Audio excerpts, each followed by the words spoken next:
Sanctus, Sanctus, Sanctus Dominus Deus Sabaoth. Bapak, Ibu, dan saudara-saudariku yang terkasih dalam Tuhan kita Yesus Kristus, salam sejahtera untuk kita semua. Berkat Allah yang Maha Kuasa senantiasa menyertai kita. Marilah kita mendengarkan dan merenungkan bacaan-bacaan kitab suci hari Rabu tanggal 6 Mei tahun 2026. Dalam nama Bapa dan Putra dan Roh Kudus. Amin. Bacaan pertama dari Kisah Para Rasul bab 15 ayat 1 sampai 6. Sekali peristiwa, beberapa orang datang dari Yudea ke Antiokhia dan mengajarkan kepada saudara-saudara di situ, "Jikalau kamu tidak disunat menurut adat istiadat yang diwariskan oleh Musa, kamu tidak dapat diselamatkan." Tetapi Paulus dan Barnabas dengan keras melawan dan membantah pendapat mereka itu. Akhirnya ditetapkan supaya Paulus dan Barnabas serta beberapa orang lain dari jemaat itu pergi kepada rasul-rasul dan penatua-penatua di Yerusalem untuk membicarakan soal itu. Mereka diantarkan oleh jemaat sampai keluar kota, lalu mereka berjalan melalui Fenisia dan Samaria, dan di tempat-tempat itu mereka menceritakan pertobatan orang-orang yang tidak mengenal Allah. Hal itu sangat menggembirakan hati saudara-saudara di situ. Setibanya di Yerusalem, mereka disambut oleh jemaat dan oleh rasul-rasul serta penatua-penatua, lalu menceritakan segala sesuatu yang dilakukan Allah dengan perantaraan mereka.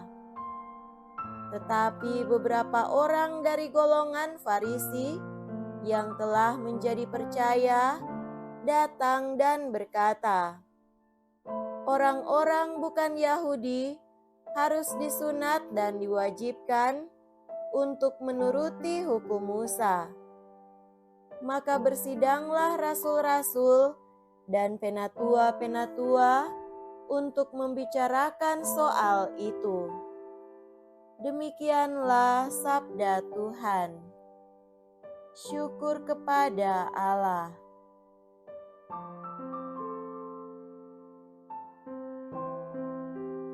Semoga Tuhan beserta kita sekarang dan selama-lamanya.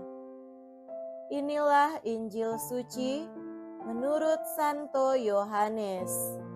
Dimuliakanlah Tuhan. Injil Yohanes bab 15 ayat 1 sampai 8. Dalam amanat perpisahannya, Yesus berkata kepada murid-muridnya, "Akulah pokok anggur yang benar, dan Bapakulah pengusahanya. Setiap ranting padaku yang tidak berbuah dipotongnya, dan setiap ranting yang berbuah dibersihkannya, supaya berbuah lebih banyak. Kamu memang sudah bersih karena firman yang telah kukatakan kepadamu. Tinggallah di dalam aku, dan aku di dalam kamu. Sama seperti ranting tidak dapat berbuah dari dirinya sendiri Kalau ia tidak tinggal pada pokok anggur, demikian juga kamu tidak berbuah, jikalau kamu tidak tinggal di dalam Aku. Akulah pokok anggur, dan kamulah ranting-rantingnya. Barang siapa tinggal di dalam Aku, dan Aku di dalam dia, ia berbuah banyak, sebab di luar Aku kamu tidak dapat berbuat apa-apa. Barang siapa tidak tinggal di dalam Aku, ia dibuang keluar seperti ranting yang menjadi kering, kemudian dikumpulkan orang dan dicampakkan ke dalam api lalu dibakar. Jikalau kamu tinggal di dalam Aku, dan firman-Ku tinggal di dalam kamu, mintalah apa saja yang kamu kehendaki, dan kamu akan menerimanya. Dalam hal inilah Bapa-Ku dipermuliakan, yaitu jika kamu berbuah banyak, dan dengan demikian kamu adalah murid-murid-Ku. Demikianlah sabda Tuhan. Terpujilah Kristus.